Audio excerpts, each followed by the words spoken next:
자, 오늘은 생명의 빛을 비추는 교회, 또 생명의 떡을 먹이는 교회, 그런 주제로 말씀을 전하겠습니다. 우리 아영교회가 이 세상에 죽어가는 사람들에게 생명의 빛을 비추는 이런 세상의 빛이 되고, 또 영적으로 굶어 죽는 사람들에게 생명의 떡을 먹일 수 있는 생명의 떡을 나눠주는 교회가 되기를 주의 이름으로 축복합니다. 그렇게 여러분 교회를 위해서 기도해 주세요. 자, 오늘 우리가 읽은 말씀은 출애굽기에서 이미 공부한 말씀이죠. 성막을 우리가 공부할 때에 공부했던 말씀입니다. 출애굽기 25장부터 이제 마지막 장까지는 하나님이 성막에 대한 설계도를 다 주시고, 그 다음에 그 성막을 주신 설계도대로 성막을 다 이렇게 하나하나 만들어가는 내용이에요. 그래서 출애굽기 대부분의 내용이 성막을 만드는 내용으로 구성이 되어 있습니다. 근데 특별히 이제 25장 1절부터, 출애굽기 25장 1절부터 31장 18절까지 제가 11번에 걸쳐서 이제 성막에 대해서 강의를 했어요. 궁금하신 분은 또 출애굽기 강의로 돌아가셔가지고 한번 복습을 하시면 되겠습니다. 자, 그 중에서 오늘 말씀은 성막 안에 있는 이제 등잔불과 진설병, 거룩한 떡이죠. 떡에 관한 말씀 두 가지만 뽑아서 오늘 이제 하나님이 다시 강조하면서 이 말씀을 영원히 지키라고 이렇게 말씀을 하고 있어요.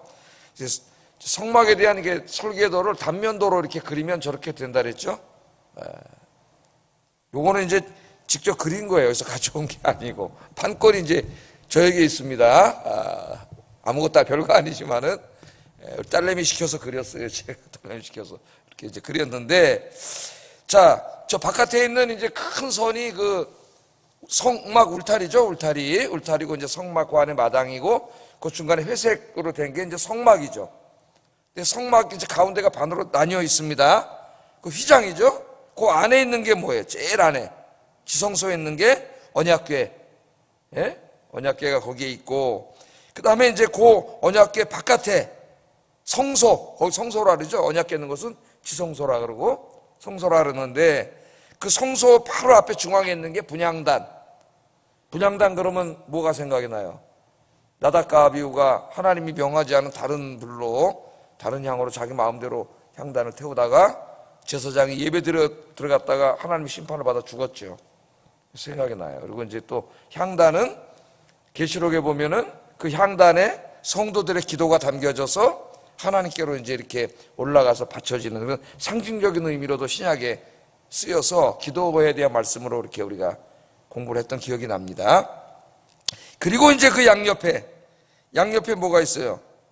금촛대와 진설병이 보이죠? 이쪽이 진설상이라고 한 게 떡상, 떡이고, 저기 이제 금촛대 이렇게 있고, 그 안에, 성막 안에 있는 게 그렇게 되는 거죠. 그 다음에 이제 그 바깥으로 나가면 물두멍이 있고, 번제단이 있고, 그래서 모든 성막에 들어가는 사람들은 번제단에서 자기의 죄를 속하는 번제를 드려야 되잖아요. 우리 공부했죠? 5대 제사 중에. 번제는 죄를 속죄함 받는 제사라고. 그래서 죄를 사함 받아야만 거룩하신 하나님이 계신 성전에 들어가서 하나님을 만날 수 있는 거죠. 그러니까 우리가 이걸 그대로 문자적으로 하진 않지만 하나님의 교회, 하나님이 임재하시는 곳에 늘 하나님께 와서 예배하고 또 하나님과 동행하는 신약의 성도들은 거룩해야 된다. 거룩해야 된다. 영적으로 도덕적으로 거룩해야 된다. 레위기를 통해서 지금 계속 공부하는 게 그것이고, 하나님을 가까이서 모시고 섬기는 사람일수록 제일 가까이서 있는 사람은 목사죠, 목사. 가까이서 모시는 사람일수록 더욱더 거룩해야 되고 더욱더 거룩의 표본이 돼야 되고, 그렇다면 장로님 권사님들 더욱더 거룩의 표본이 돼야 되겠죠. 그걸 우리가 지금 레위기를 통해서 하나님이 계속 가르치십니다. 오늘은 이제 그 등잔불하고 떡상에 있는 떡에 대해서 다시 한번 레위기에 하나님 말씀을 하셨어요. 2절부터 4절까지 보면은 성막 안에 등잔을 들여놓고 등잔불을 항상 밝히고 정리하고 그렇게 하도록 말씀을 하십니다.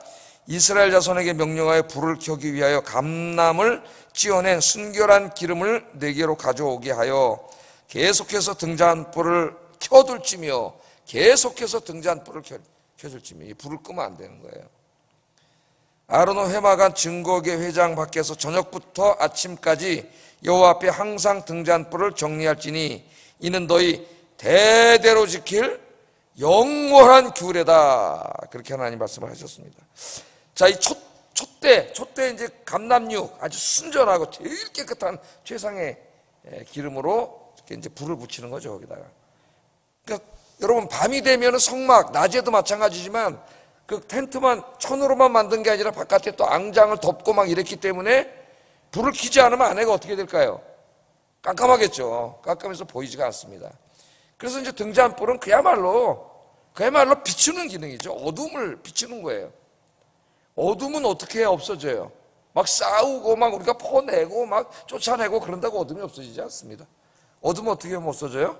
빛이 싹 비치면 어둠은 저절로 없어지게 돼 있어요. 이 세상의 어둠은 어떻게 없어져요?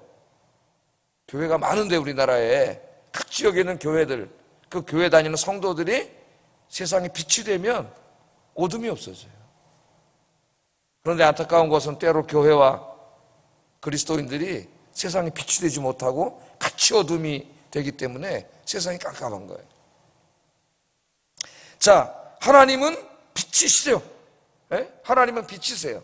그분 자신이 빛이시고 어두운 세상을 비추는 빛이십니다. 하나님께서. 또 그 빛이신 하나님께서 창세기를 읽어보면은 빛이 있으라. 빛을 창조하셨어요. 그래서 깜깜한 아무것도 없는 곳에 환하게 이제 하나님의 영광이 비쳤죠. 첫째 날에 빛을 만드셨는데, 그리고 이제 나중에 태양을 만드신 다음에는 그 빛을 태양에다가 이제 담지시키고 그 태양빛을 통해서 이제 세상을 비추도록 그렇게 하셨습니다. 창세기 공부할 때 공부했는데 창조에 관한 부분이 좀 궁금하신 분은 다시 한번 또 홈페이지를 열어가지고 한번 1장 1절부터 중요한 부분이에요. 한번 다시 한번 공부해 보세요. 자, 그런데 이제 예수님이 요한복음에 보면 8장 12절에 나는 세상의 빛이라, 나는 세상의 빛이라 그랬죠. 하나님이 빛이신데 예수님이 나는 세상의 빛이라, 예수님이 하나님이시라는 거예요. 이 어두운 세상을 빛으로 오셨어요. 요한복음 8장 12절 한번 읽어보겠습니다. 시작. 어둠에 다니지 아니하고 생명의 빛을 얻으리라. 아멘. 나는 세상의 빛이다. 그렇게 말씀하셨습니다. 어두운 세상을 비추는 빛으로 우리 예수님께서 오셨습니다. 그래서 이제 이 요한복음은 우리 주님의 오심을 빛으로 많이 설명을 해요. 빛과 어두움의 이혼론, 이렇게 설명을 많이 하는데, 자, 이 세상을 어두움이라 그러죠. 어두움. 요즘은 더 실감이 안 가는 게 조명이 하도 밝아져가지고, 그죠? 세상이 막 24시간. 저희 집 앞에서 저 여의도 쪽을 보면은 거기 이제 금융이 허브잖아요. 금융가들이 다 몰려있는데 막 71층짜리 빌딩도 있고 24시간 불이 안 꺼집니다. 불이 꺼진 거 처음 봤을 때가 구정에 봤어요. 구정에는 쉬더라고. 그러니까 아마 교대로 이제 서양하고 우리하고는 또 이게 이제 시간이 바뀌니까 아마 교대로 일을 하는 게 아닌가 싶어요. 24시간 그냥 24시간 일을 하고 있어요. 이 금융가가. 예?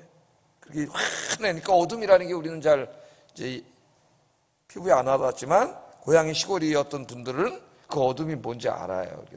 이제 막 달도 없고, 그죠? 어떤 날 구름이 끼고 깜깜해지면은 산에는 진짜 아무것도 안 보입니다. 저는 군대에서 이제 그 어둠을 체험해 봤는데 진짜 앞이 안 보이더라고요. 진짜 앞이 안 보여요. 자, 이 어둠인데 세상을 어둠이라 그렇게 이야기를 하셨습니다. 성경에서. 근데 어떤 어둠의 두 가지 면에서 좀 바라보면은 첫째는 진리의 어두움 속에 있는 거죠. 진리를 몰라요. 참 진리.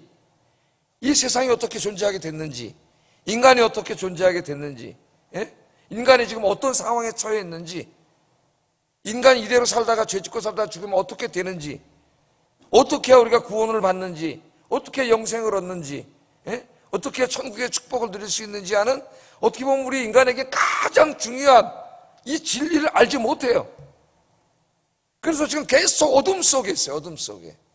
그러므로 우리 교회는 첫째로 복음의 빛으로 세상을 비추는 빛이 돼야 됩니다. 생명의 빛으로 비춰야 되고, 두 번째는 이 세상이 이 도덕적인 어둠 속에 있어요. 도덕이라고 이야기할 때는 죄와 관계가 되는 말씀입니다. 진리의 말씀, 이게 도덕의 원리죠. 우리의 삶의 원리. 이 말씀을 알지 못해요. 그래서 자기 멋대로 살고 자기 소견에 오른 대로 살고 자기 이익에 따라서 살아가는 거죠. 어제도 제가 그런 설교를 했지 않습니까? 수요일날 자기 이익에 따라서 살지 말고 하나님 앞에 무엇이 옳은가를 우리가 추구하면서 살아야 된다. 그 길이 고난의 길이라 할지라도 그런 말씀을 제가 드렸습니다. 그래서 이 세상에 있는 인간들이 어떻게 도덕적으로 살아가야 되는가를 가르쳐주는 이 도덕의 빛, 삶의 빛, 빛이 돼야 됩니다. 빛이. 그래서 이 사명을 이제 우리가 감당을 해야 돼요. 영원히 이 불을 켜라 했지 않습니까? 그럼 지금 우리가 문자적으로 적용하면 우리 이제 교회 안에다 등잔대를 켜지 않고 전기불로 환하게 밝히는데, 이 불을 그럼 끄지 말라 그랬으니까 365일 24시간 계속 문자적으로 적용한다면 이제 켜야 되는 거잖아요. 예? 그럼 전기세가 얼마나 많이 나오겠어요? 전기세가. 그렇게 적용하는 건 아니겠죠. 이 말씀이 이제 우리 교회가, 제가 성막 강의할 때 우주론적으로도 적용할 수 있고 또 교회론적으로 또 기독론적으로 이렇게 적용할 수 있는데, 제가 교회론적으로 기독론적으로 주로 이제 적용하면서 설교를 했어요. 그래서 첫째는 이제 우리 교회가 항상 이 등잔불을 끄지 않아야 된다는 것은 항상 어두운 세상을 비추는 빛이 돼야 돼요.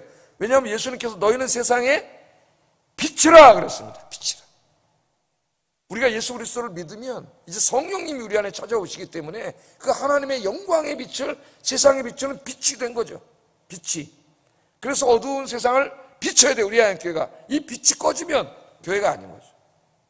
빛을 비춰야 돼요. 첫째는 우리의 입술을 통해서 빛이신 예수님, 진리의 빛이신 예수님을 증거하는, 그게 계속 증거를 해야 빛을 끄지 않는 겁니다. 불을 끄지 않는 거예요. 그래서 복음의 진리를, 복음의 빛을, 생명의 빛을, 진리의 빛을 전하지 않으면 교회 불을 끄는 거예요. 로마서 10장 17절에 그러므로 믿음은 들음에서 나며 들음은 그리스도의 말씀으로 말미암았느니라. 제가 그래서 이제 새벽기도 끝나고 바깥 집에 갈 때 꼭 한번 나갑니다. 저 바깥으로 나가서 저 아파트를 보면서 하나님, 이 아파트에 많은 사람들이 이사 오고 있는데 하나님 이 사람들의 영혼을 저에게 주시옵소서. 기도하고 있어요. 매일. 여러분들 가시다가 한번 문 열고 나가서 한번 기도. 예? 한마디만 하고 가서 하나님 아버지 이 사람들 내가 한 사람이라도 전도하게 해 주시옵소서. 복음의 빛을 비치게 해 주시옵소서. 저 아파트 조명이 잘 돼가지고 저기 환하게 보이지만은 우리가 영적으로 깜깜하고 어두운 것이죠. 진리는 모르잖아요. 잠시 후에 자기가 어떻게 되는지도 모르잖아요. 우리 입술을 통해서 열심히 이제 복음을 전해야 되는 것이고요. 둘째는 삶으로 전해야 되는 거죠. 삶으로. 그래서 예수님이 마태복음 5장 16절에 이렇게 말씀하셨어요. 마태복음 5장 16절 읽어보겠습니다. 시작. 그들로 너희 착한 행실을 보고 하늘에 계신 너희 아버지께 영광을 돌리게 하라. 그러니까 여기서는 예수님이 너희 빛을 사람 앞에 비추라 그랬는데 그 빛이 뭐에 대한 의미로 쓰이고 있어요? 착한 행실에 대한 의미로 쓰였잖아요. 그러니까 우리가 어떻게 빛이 되는 거죠? 우리 교회와 그리스도인들이, 성도님들이 아이언교회 이 등잔불을 끄지 않는 행동은 하나님 말씀대로 착하게 사는 거죠. 하나님 말씀대로 선하게 사는 거예요. 여러분이 이제 오늘 예배 마치고 세상에 나가서 있는 곳에서 말씀대로 정직하고 의롭게 선하게 거룩하게 살면 그게 바로 이 어둠, 도덕적으로 죄악으로 어두운 것을 환하게 비춰. 그런 사람은 어떻게 돼요? 인격적인 아우라가 확 나는 거죠. 야, 우리랑 저 사람 다르구나. 예? 알고 봤더니 아연교 집사님이고 성도님이셔요. 야, 나도 교회 다녀야 되겠다. 그래서 하나님의 영광을 드러낸다 그러잖아요. 그러니까 전도는 우리 입술로도 하지만 우리 삶으로도 하는 거죠. 이 두 가지가 다 중요하죠. 특별히 이제 가장 효과적인 전도는 관계 전도인데, 오랫동안 관계를 맺고 있는 사람을 전도하는 건데, 거기에서 우리가 어떻게 돼요? 착한 행실이 없으면, 좋은 인격이 없으면 전도할 수가 없는 거죠. 평생 내가 저 사람 알아봤는데 저 나보다도 저 형편없는 사람인데 저 사람 교회 가자면 누가 교회를 가겠어요?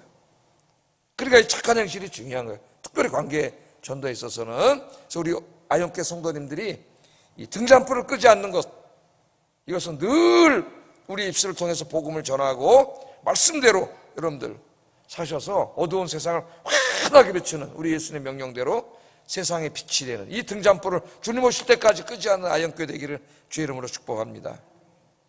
두 번째는 이제 떡이에요. 떡에 관한 말씀이에요. 항상 떡을 진설하고 안식일마다 한 번씩 교체하도록 그렇게 했습니다. 이제 썩으니까요.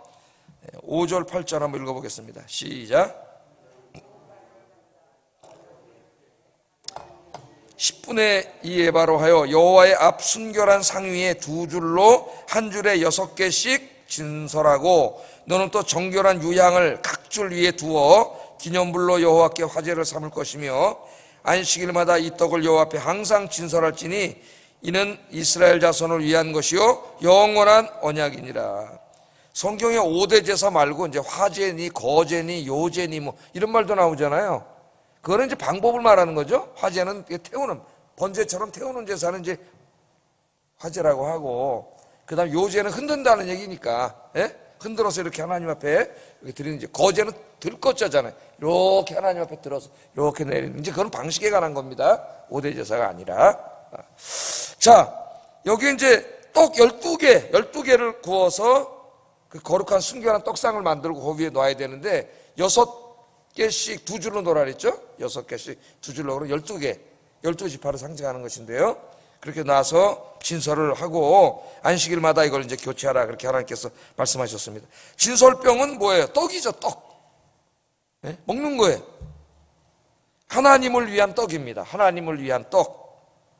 그러니까 진설병이 항상 거기에 있어야 한다는 것은 이게 상징적인 거죠. 하나님이 항상 거기 계신데 하나님이 떡을 잡수는 거예요. 그게 상징하는 거예요.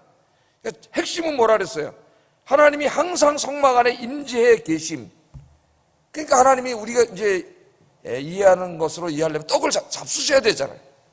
그래서 거기 하나님의 떡을 상징적으로 진설해 놓는 거예요. 하나님이 창조자 하나님께서 무슨 진짜 떡을 잡수시겠습니까? 하나님이 항상 거기 임재해 계시기 때문에 하나님의 떡을 상징적으로 갖다 놓는 거죠, 거기다가. 자, 그래서 안식일날에 이것을 교체해야 됐는데, 이 진설병은 인간이 하나님을 위하여 준비한 떡이지만은 실제로는 하나님께서 그 떡을 다시 인간에게 주셔요. 누가 먹어요? 그래서 여기 상징적인 의미가 있는데 아론과 그 후손들, 즉 제사장만 먹습니다. 제사장이 아닌데 떡을 먹은 사람이 있어요. 누구예요? 다윗이죠. 다윗이 막 3일을 굶어가지고 너무 배고파가지고 제사장에게 찾아왔을 때 제사장이 네가 여인을 가까이 하지 않고 네가 거룩하다면 먹을 수 있다. 그래서 이 진설병을 줌으로써 제사장만 먹으라 하고는 말씀이, 그 문자적으로 정말 제사장만 먹으라 하는데 방점이 있는 게 아니라 이건 거룩한 떡이기 때문에 부정한 자가 먹지 않도록 하나님이 안전장치를 해놓은 것이라는 것을 알 수가 있고, 나중에 이제 예수님이 그 안식일 논쟁을 할 때 이 말씀을 또 인용하시죠. 다윗도 그걸 먹었다. 그런 말씀을 인용을 하십니다. 자, 하나님께 우리가 드리는 식사인데 그걸 하나님 다시 우리에게 줘서 실제로 먹는 사람은 제사장들이 이 떡을 먹었습니다. 그리고 제사장이 이제 이 생명의 떡을 먹고 어떤 일을 해요? 백성들에게 생명의 양식을 나눠줘야 돼요. 제사장이 자기가 먹었으니까 하나님의 떡을. 어머니가 이제 식사를 많이 하고 영양가가 좋아야 아기에게 이제 맛있는 젖을 먹일 수 있는 것처럼 제사장이 이제 하나님의 떡을 먹고 성도들에게 이제 떡을 나눠줘야 돼. 어떻게 나눠줘요? 말씀으로. 예? 상징적인 의미가 있다 그랬잖아요. 그래서 맨 처음에는 예배가 이 성회, 거룩한 공적인 예배죠. 제사 중심으로 이루어져 있다가 신명기에 가면서부터 어떻게 된다 그랬어요? 거기 하나님 말씀 낭독이 있고 그 말씀을 강의하는 시간이 느헤미야에 가면은 이제 추가된다 그랬지 않습니까? 그래서 제사장이 제사만 지내는 사람이 아니라 하나님의 말씀을 읽고 강독하고 알려주는 사람. 그런 여기 상징적인 의미가 있어요. 자, 그래서 이제 이 떡을 항상 두라 그랬으니까 이걸 교회론적으로 이제 우리가 적용하면, 교회는 떡이 있어야 되는데요, 강단에 그러면 이제 떡이 없잖아요. 예? 강단에 뭐가 있어야 돼요? 이제 항상 교회 안에는 생명의 떡, 생명의 말씀, 영의 양식이 있어야 되죠. 영의 양식. 그래서 교회는 하나님이 항상 임재해 계시는 곳이고 하나님께서 주의 종 목사를 통하여 주시는 생명의 떡을 먹는 곳이에요. 그래서 교회는 생명의 떡을 먹는, 생명의 양식을 먹는 영적인 레스토랑입니다. 레스토랑. 이 영적인 레스토랑에 오시면은 66가지 재료로 만드는 맛있는 음식이 있습니다. 66가지 재료가 뭐예요? 성경 66권. 예? 그걸 가지고 이제 재료가 날재료. 그걸로 이제 목사님들이 쫙 버무려가지고 섞어가지고 막 음식을 맛있게 만들어야 되는데, 하여튼 저를 위해서 또 우리 교육자들을 위해서 기도해 주세요, 여러분. 예? 하나님의 말씀은 음식 재료는 뭐 최상의 음식 재료인데, 이걸 이제 우리 목사들이 정말 기도하고 연구하고, 예? 다른 데 시간 다 없애버리고 줄이고 여기 집중해가지고 이걸 더 맛있게 영양가 있게 만들어서 성도님들이 잡수시고, 야 정말 맛있다, 예? 이렇게 만들어야 되는데, 어떨 때 이제 제가 설교하다 보면 이제 이런 분이 있으면 내가 반성을 합니다. 그래서 하나님, 저기 한 사람이 저러 왔는데, 예? 저 사람도 졸지 않고 내가 맛있게 정신 바짝 맛있다 맛있는 음식 먹으면서 조는 사람 없겠죠. 이렇게 하게 해주세요. 이렇게 하게 해주세요. 이제 부족함이 많은데 또 기도해 주시기 바랍니다. 우리들은 또 이제 더 연구하고 노력을 해야 되겠죠. 또 우리 교회 안에 이제 여기도 우리 장로님들 중에 이제 새가족들을 1:1 가르치고 새가족 공부 가르치고 그러신 분들이 있는데, 다 연구하고 해가지고 또 선생님들도 계시고 구역장님도 계시고 말씀을 잘 먹이시는 여러분 되기를 주의 이름으로 축복합니다. 예. 자, 사람은 이제 영적인 존재이기 때문에 떡으로만 살 수는 없는 거죠. 떡 먹으면 육신이 건강하지만 영의 양식을 먹지 않으면 우리 인간의 본질이 영이 병들어요. 그래서 이 떡이 우리의 육신의 배고픔을 해결해 주는 것처럼 영의 양식은 영적인 배고픔을 해결해 줍니다. 그래서 우리는 영의 양식을 항상 이렇게 먹어야 돼. 예수님이 그래서 중요한 거 우리에게 말씀해 주셨어요. 예수께서 대답하여 이르시되 기록되었을 때 사람이 떡으로만 살 것이 아니요 하나님의 입으로부터 나오는 모든 말씀으로 살 것이라 하였느니라. 아멘. 만나를 광야 40년에 주셨지만 그 만나를 매일 주셨습니다, 하나님이. 그래서 첫째는 일용할 양식은 하나님이 주시는 것이라고 하는 것을 가르쳐 주신 것이고, 둘째는 사람이 떡으로만 사는 게 아니라 하나님과의 깊은 관계를 통하여 하나님이 주시는 영적인 양식을 먹어야 산다는 것을 우리에게 가르쳐 주셨어요. 그래서 우리 교회가 이 생명의 진설병을 항상 진설해 놓으라 그랬으니까, 또 안식일마다 새 것으로 교체하라 그랬죠. 새로운 말씀이 항상 이 진리의 말씀이 강단에서 선포되고 정말 영양가 있고 맛있는 음식이 선포되고, 또 이렇게 가르치는 사역을 감당하시는 모든 성도님들이 만드시는 그 요리, 음식이 맛있는 음식이 되어서 우리 교회 와서 어떤 예배드릴, 이 공유회, 성회에서 예배드리는 분들, 또 구역, 또 각 주일학교 분반 공부하는 곳, 1:1 새가족 공부, 이 모든 곳에서 정말 맛있고 영양가 있고 생명을 강하게 해주는, 건강하게 해주는 이런 영의 음식이 끊이지 않고 풍성한 우리 아영교회가 되기를 주의 이름으로 축복합니다. 교회를 위해서 기도할 때 여러분 그렇게 기도해 주세요. 특별히 교회는 진리의 기둥과 터가 되어야 된다고 말씀하셨죠. 진리. 오늘 이 세상에 거짓말이 얼마나 많습니까? 예? 우리 교회는 진리의 기둥, 이 세상의 참 진리, 아까 제가 진리를 모르는 어둠이라 했지 않습니까? 진리의 기둥이 돼야 돼요, 우리 아영교회가. 세속적인 사상과 이념과 뭐 이런 잡다한 자유주의 신학과 온갖 이런 것들이 막 사람들을 통해서 들어오고 있는데, 진리의 말씀에 굳건히 서는 우리 교회가 되도록 기도해 주시기를 주의 이름으로 축복합니다. 기도하겠습니다. 자, 두 가지를 기도하겠습니다. 우리 교회가 어두운 세상에 복음의 빛을 환하게 비추는 교회가 되어 주님 오실 때까지 많은 사람들을 구원하게 하소서. 이 복음의 빛이 꺼지지 않게 하소서 기도해 주시고, 두 번째, 우리 교회가 생명의 양식이 풍성한 교회가 되게 하시고, 모든 성도들이 영의 양식을 풍족하게 먹고 영적으로 강건한 성도들이 되게 하소서 기도하겠습니다. 사랑하신 아버지 하나님, 감사하옵고 감사합니다. 오늘 이 아침에도 이 등잔불에 관한 말씀과 또 이 진설병, 거룩한 떡에 관한 말씀을 저에게 주시고, 항상 등잔불을 끄지 말고 어둠을 환하게 비추는 교회가 되라고 말씀하시고, 이 세상에 생명의 빛, 진리의 빛, 복음의 빛을 비추는 교회가 되라. 너는 세상의 빛이 되라. 저에게 말씀해 주셨습니다. 특별히 우리는 육적인 존재만이 아니라 영적인 존재이기에 교회는 생명의 양식이, 영의 양식이, 이 맛있는 영의 양식이 풍부한 곳, 진리의 기둥과 터가 되라고 말씀하셨습니다. 아버지, 우리 교회 목회자들을 비롯하여 가르치는 일에 사역하는 모든 분들을 주님 기억하여 주시고, 66권의 하나님이 주신 이 정말 좋은 재료를 잘 요리하여서 성도님들에게 정말 영양가 있고 맛있는 음식을 만들어 제공할 수 있도록 인도해 주시고,